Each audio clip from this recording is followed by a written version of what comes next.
It has been a wild week for the price of Bitcoin. It's a wild day. It's up 4%.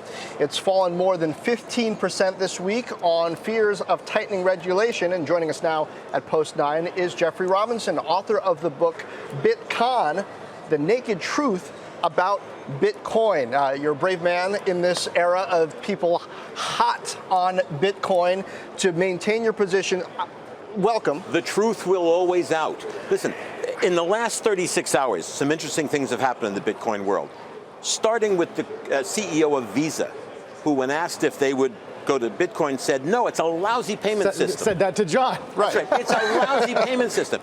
And then yesterday, the SEC refused to authorize Bitcoin ETFs. Now, the SEC has a history of authorizing all sorts of candy cotton investments, stopping only just short of selling the Brooklyn Bridge. That tells you what they think of Bitcoin. And yet, 2.5 years ago or so, you said, talking about people who had been holding Bitcoin at that point, many of them will treat themselves to a vacation or a new computer with their Bitcoins, and they don't buy back in. There's no evidence that people who spend down their wallets will buy back in. Little by little, it will just atrophy because nobody is really using it. And yet, and nobody is using it. But nobody is using it. It's above 11,000. Yeah, and that's a bubble. And I'll tell you something, and I blame this network for bringing on these snake oil salesmen who tell you what a great investment it is. It's not an investment. It's not a currency. Wait, just to be clear, we're only supposed to have you guys on? Yes. Okay. Or put me and face them, and I'll stop. Because listen, serious journalism requires serious skepticism, and you can't let these guys come on because they're loaded up with Bitcoins and they're trying to pump it.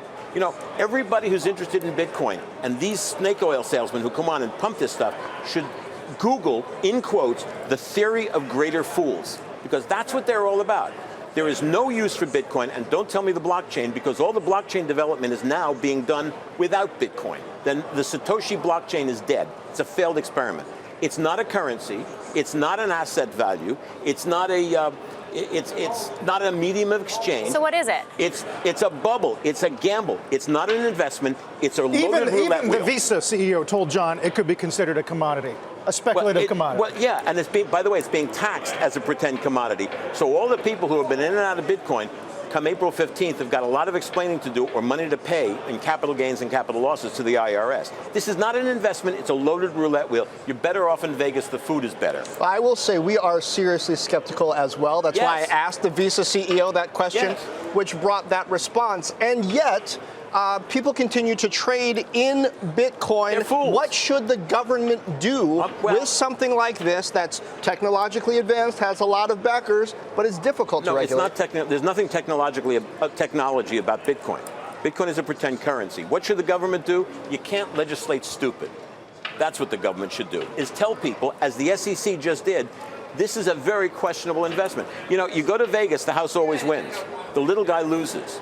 It's the snake oil salesman who will win. The little guy is going to lose. It's foolishness. It's a bubble. It's tulips. Look up tulip mania. It explains everything. So who's getting it right? I mean, I know you say Bitcoin, snake oil salesman. Who's getting it right? Real quick, because we got to go. Real quick, who's getting it right are the people who are investing in the blockchain. Don't forget, 1849, the gold rush in San Francisco. The miners didn't make any money. The miners didn't make any money. It was the guy selling picks and jeans. Okay. Wheelbarrows. Great. Buy wheelbarrows. Continued spirited defense of your position and your book. Thank you, Jeffrey, for being with us. Hey there, thanks for checking out CNBC on YouTube. Be sure to subscribe to stay up to date on all of the day's biggest stories. You can also click on any of the videos around me to watch the latest from CNBC. Thanks for watching.